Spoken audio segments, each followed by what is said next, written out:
You ever notice how some people can look at you, and before you even say a single word, they've already decided who you are, what you want, and whether or not you even belong? That's exactly where my story begins. One ordinary afternoon that spiraled into something I'll never forget. I wasn't doing anything wild, nothing suspicious, nothing that should make anyone nervous. I was simply walking home from the grocery store, a bag in one hand, phone in the other, minding my business. But apparently, me existing in the wrong neighborhood was enough to trigger alarms in the minds of a couple who thought they owned the entire block. And let me tell you, they didn't just stare.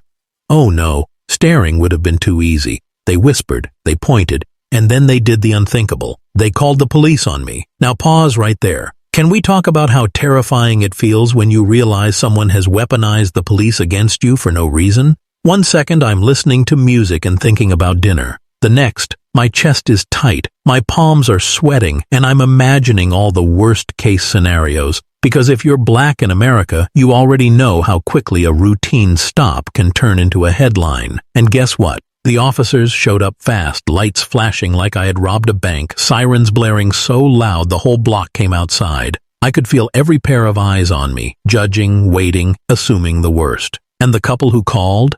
They stood on their porch with arms crossed, smug smiles plastered on their faces like they had just saved the world from some imaginary threat. I tried to stay calm. I kept thinking, what did I even do? Why is this happening? And more importantly, how do I get out of this alive? Because humor me for a second, if I had been white carrying the same grocery bag in the same street, would anyone have called? Would anyone have cared? Or would I have just been another neighbor going about their day? This wasn't just about groceries. This was about power, fear, and the ugly truth of prejudice. And that night, I decided, if they thought they could break me with lies and police lights, they were in for a big surprise. The officer stepped out of the car like he had been waiting all day for this moment. Hand hovering near his holster, voice sharp, he barked, "Sir, put the bag down. Step over here." Now, let me remind you, I was holding nothing but eggs, milk, and a loaf of bread. I wasn't armed with anything except the audacity of being black in the wrong zip code.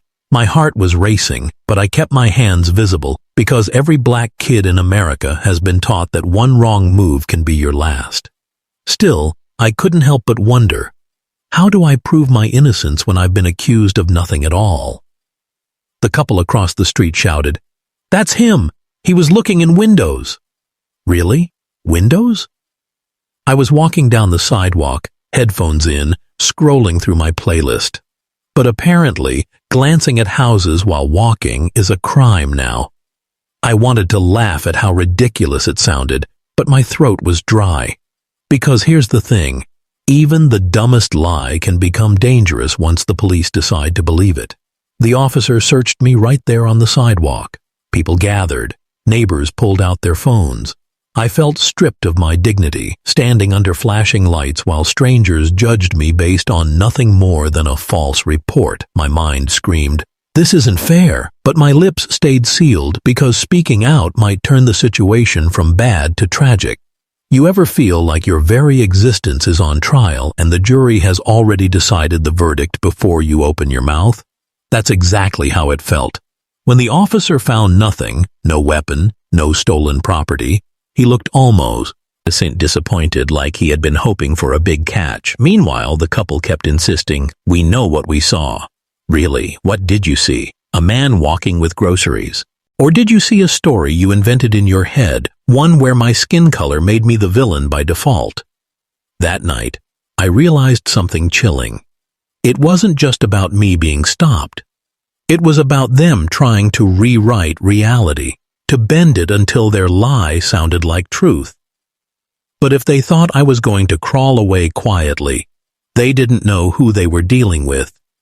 Because I decided right then, I was going to expose them. The officer finally let me go, but not before giving me that look, you know the one. That silent warning that said, "Don't push your luck." He climbed back into his cruiser, lights still flashing, and drove off slowly like he was waiting for me to slip up. And as soon as he left, The couple strutted back inside their house like they had just accomplished something heroic. But let me ask you, heroic for who? Because all they did was prove how dangerous a false accusation can be. I stood there for a moment, groceries still in hand, shaking with anger and fear. My legs felt heavy, my chest tight, but under it all was something stronger, determination. I wasn't about to let this slide. You see, silence in moments like these isn't peace, it's permission. And I wasn't about to give them permission to keep treating people like me as intruders in our own community. So I went home, sat at my kitchen table, and replayed everything in my head. Their smug faces, the flashing lights, the way the officer barely questioned their story. And then it hit me. I live in a time where everyone carries a camera in their pocket. Neighbors were recording. Bystanders had their phones out. That meant there was proof. Proof that I wasn't lurking. Proof that I wasn't a threat. Proof that their story was nothing but a lie dressed up in fear. I started making calls. I reached out to the few neighbors I trusted, the ones who saw what really happened. And to my relief, some of them admitted they had footage.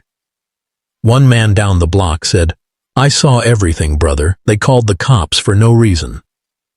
That was all I needed to hear. For the first time that night, a smile crept across my face.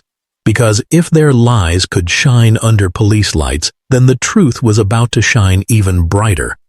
But here's the funny part. Funny in a twisted kind of way. The couple thought they had scared me off. They thought the story would end with me embarrassed, humiliated, and too afraid to ever walk through their neighborhood again. But instead, they handed me the very tools I needed to expose them. Their arrogance became my opportunity, and I wasn't just going to expose them to me or to a few neighbors. No, I was going to make sure the whole world saw the truth. The next morning, I woke up with one thought burning in my mind. They tried to humiliate me, so I was going to return the favor, with receipts. I wasn't just going to tell people what happened, I was going to show them. Because words can be twisted, but video doesn't lie. And I knew that once the truth came out, their perfect little image would crack wide open. I called my neighbor, the one who had caught everything on his doorbell camera. He hesitated at first. Who wouldn't? Nobody wants to get in the middle of neighborhood drama. But when I reminded him of what it could mean if lies like this went unchecked, he said, "You're right, man. They can't keep doing this." A few minutes later, the video landed in my inbox, and let me tell you, watching it was both painful and empowering. There I was, plain as day, walking down the sidewalk with a grocery bag. No peeking in windows, no sneaking around, just minding my business. And then, like clockwork, the couple stepped outside, whispering, pointing, making their call. The camera even picked up part of their conversation. "He doesn't belong here," the woman said. "Doesn't belong? Excuse me, what does that even mean? My tax dollars pay for the same streets, the same sidewalks, the same police officers they just used against me." I knew then that I had them. Their own words betrayed them, exposing what this was really about. It wasn't about safety. It wasn't about suspicious behavior. It was about control. It was about prejudice. And it was about trying to keep people like me in our place. But here's the kicker. I had the power to flip the script. That evening I started drafting my post. Not angry rants, not wild accusations, just the raw footage and the facts. I wanted people to see it and judge for themselves. But I added one simple question at the end. How many times does this happen without a camera to prove the truth? That question wasn't just for me. It was for every person who's ever felt targeted, silenced, or trapped by someone else's false narrative. I hit upload. My hands were shaking, but my heart was steady. Because once that video went live, there was no going back. Within hours, my phone started blowing up. Notifications, messages, comments. It was like a fire had been lit, and people couldn't look away. At first, it was just friends and family, people I knew who were outraged. "This is insane. I can't believe they did that to you. Stay strong, brother." But then strangers started chiming in. The video spread faster than I ever imagined. People were sharing it, tagging news outlets, demanding accountability. And you know what? It felt like, for once, the truth had a megaphone louder than the lies. The couple?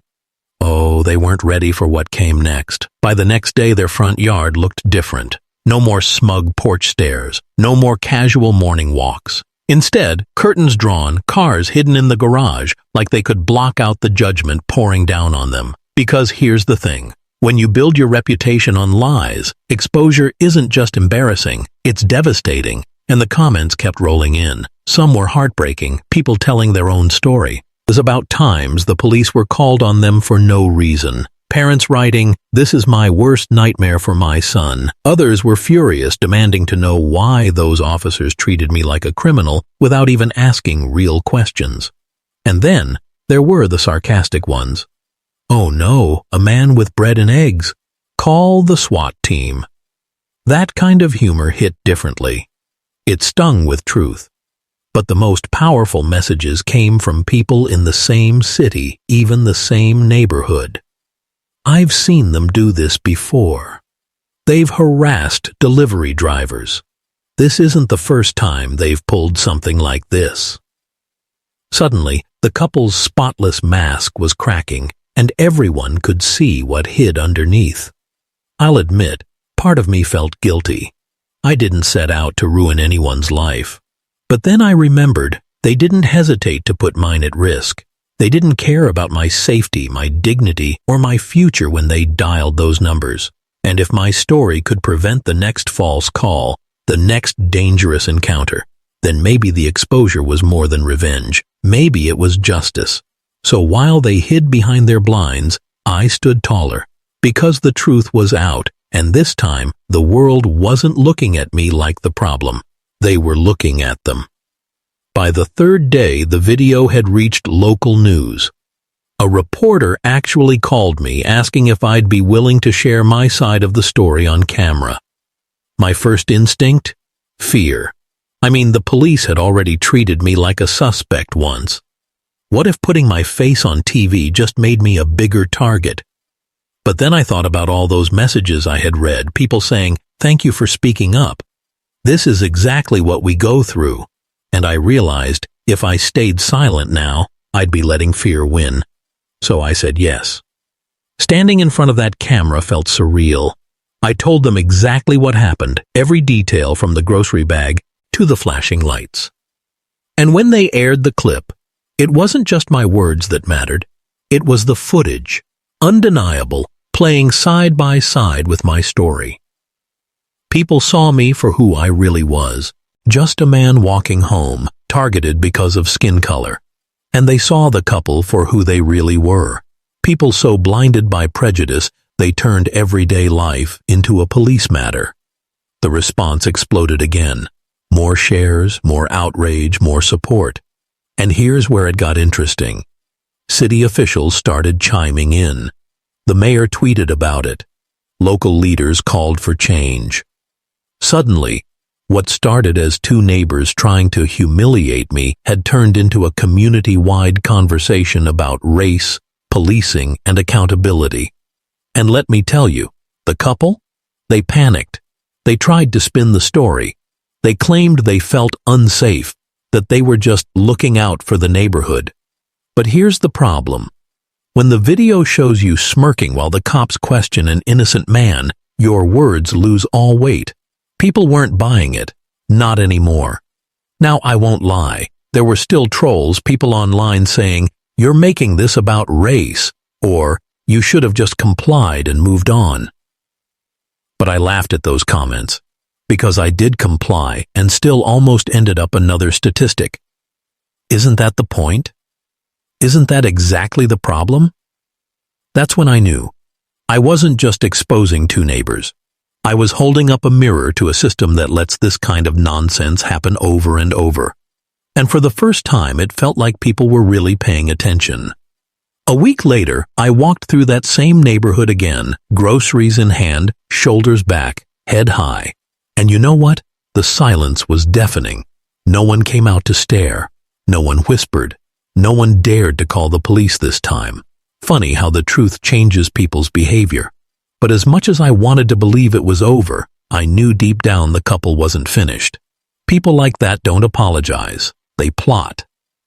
Sure enough, a few days later, I got a letter slipped under my door. No return.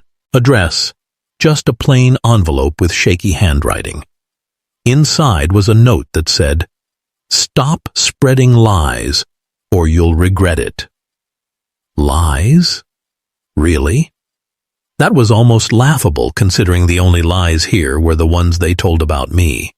But make no mistake, my hands trembled as I held that paper. Because even if they were cowards hiding behind anonymous threats, intimidation is still dangerous. I had a choice. Stay quiet, hope it blew over, or double down. And you already know which one I picked. I doubled down. I posted the letter online, right next to the video. I said, "They called the police on me for walking with groceries. Now they're sending threats.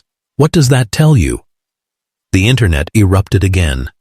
This time, it wasn't just anger. It was outrage. People started demanding police investigate them for harassment. Others organized community meetings, saying it was time to hold neighbors accountable when they weaponize fear. Suddenly, the story wasn't just mine anymore. It belonged to everyone who'd ever been targeted, dismissed, or silenced. Meanwhile, the couple stayed hidden, peeking through their blinds like nervous kids. And honestly, that was the first time I laughed in days. Because wasn't it ironic? They wanted to paint me as dangerous, yet here they were, hiding in fear of the very truth they tried to bury. I started to realize something important. This wasn't just about revenge or exposure anymore. It was about creating change. Because if shining a light on their lies could protect the next person, then maybe all the fear, all the humiliation, all the sleepless nights, maybe it was worth it. And trust me, the story was far from over, because soon the tables would turn in a way even I didn't see coming. It happened on a Friday afternoon, the kind of day where you expect peace, not chaos. I was coming home from work when I saw 2 police cars parked outside the couple's house. For a split second, my stomach dropped. Was this about me again? But then I noticed the officers weren't looking my way. They were on the couple's porch asking questions, taking notes, while the neighbors gathered on sidewalks, watching like it was a live show. And that's when it hit me. The tables had officially turned. Apparently, the anonymous threat letter wasn't as anonymous as they thought. Between handwriting analysis and surveillance footage from other houses, the police had enough to trace it right back to them. Imagine that. The same people who once called the cops on me were now standing there fumbling, stammering, trying to explain why their fingerprints were on an envelope meant to scare me. Oh, how the mighty fall. I won't lie. A part of me wanted to march right over, stand in the middle of their yard and shout, "How does it feel now?" But instead, I stayed on my porch, arms crossed, letting the scene play out. Because sometimes the sweetest revenge isn't loud. It's watching karma handle the work for you. And the neighborhood? Oh, the shift was undeniable. People who once stayed quiet now spoke openly. They've always been like this. About time someone called them out. We should have done something sooner. It was like my story gave everyone permission to finally tell the truth. Suddenly, the couple wasn't just 2 concerned neighbors. They were the pariahs of the block. The funniest part? They tried to play the victims. We were just protecting ourselves. This is a misunderstanding. But every excuse only dug their hole deeper. Because once you've been caught lying on camera, caught sending threats, caught weaponizing prejudice, your credibility isn't just damaged, it's gone. That night, I sat on my porch with a quiet sense of victory. Not the kind of victory that comes from humiliating someone, but the kind that comes from knowing the truth finally outweighed the lies. And as I watched the flashing lights fade from their driveway, I realized this wasn't just my fight anymore. It had become a symbol for something bigger. In the weeks that followed, life in the neighborhood changed in ways I never expected. For the first time, people who used to look through me now nodded, waved, even stopped to chat. It was like the silence had cracked, and underneath it, there was something real, acknowledgement, maybe even respect. Not because I wanted to be some kind of hero, but because I had stood up when it would have been easier to back down. The couple, on the other hand, couldn't hide forever. Word spread fast, and not just locally. Their names, their faces, their behavior. It was all out there now. Social consequences have a way of hitting harder than any punishment. Neighbors avoided them, businesses cut ties, even old friends distanced themselves. Suddenly, the people who once acted like gatekeepers of the block were the ones locked out of their own social circle. And you know what? I didn't feel sorry for them. Not one bit. Because here's the truth. When you call the police on an innocent man, you're not just making a mistake, you're playing with his life. You're gambling with his future, and if you lose, the stakes aren't embarrassment, they're tragedy. So no, they didn't deserve sympathy. What they deserved was a mirror held up to their faces, forcing them to see what everyone else already knew. But here's the twist. Through all of this, I discovered something about myself. I realized I wasn't powerless. I realized my voice, my story, my truth. It mattered. And maybe, just maybe, it could help someone else who thought they were alone. Because let's be honest, this isn't just my story. It's a story that plays out in different neighborhoods, with different names and faces, over and over again. The only difference is, most of those stories never get recorded, never get shared, never get believed. That thought haunted me, but it also fueled me. If I could make noise for myself, maybe I could make noise for others too. Maybe this was bigger than groceries, bigger than one false call. Maybe this was about showing that lies lose their power the second the truth gets a platform. And deep down I knew I wasn't done speaking yet, so here I am, months later, still walking through that same neighborhood, still carrying my groceries, still holding my head high. The fear that used to twist in my gut every time I saw flashing lights? It's not gone, but it's different now. It doesn't own me anymore. Because I learned something powerful. When you shine a light on lies, they shrivel. When you tell the truth loud enough, it echoes. And when a community finally listens, change becomes possible. The couple? Well, they don't bother me anymore. Not because they've changed, but because they can't. Their credibility is gone. Their influence shattered. They've become a cautionary tale instead of self-appointed watchdogs. And maybe that's the ultimate justice, not me yelling, not me fighting, but them living every day with the weight of their own actions. But this story isn't really about them. It's about what happens when you're pushed, when you're cornered, when you're treated as less than human for no reason at all. Do you shrink? Do you stay silent? Or do you stand up, even when your voice shakes, even when your hands tremble, even when you know the cost could be heavy? I chose to stand, and looking back, that choice saved me. Because here's the truth. It could have ended differently. It could have ended with me in handcuffs, or worse. And isn't that the tragedy we've seen too many times? Stories cut short, lives destroyed, families left broken, all because someone decided to weaponize fear. That reality is heavy, but it's also why I refuse to be silent. Because if my story makes just one person think twice before dialing those numbers, if it makes one officer pause before assuming the worst, then it matters. So to anyone listening right now, I'll leave you with this. Don't underestimate the power of your story. Don't let anyone convince you that your voice doesn't count. Lies are loud, but truth lasts. And if you ever feel like the world is stacked against you, remember this moment, remember this fight, and remember that change begins when one person refuses to back down. And hey, if this story hit you, if it made you think, if it made you feel something, stick around, subscribe, share, join the conversation. Because trust me, this isn't the last story that needs to be told.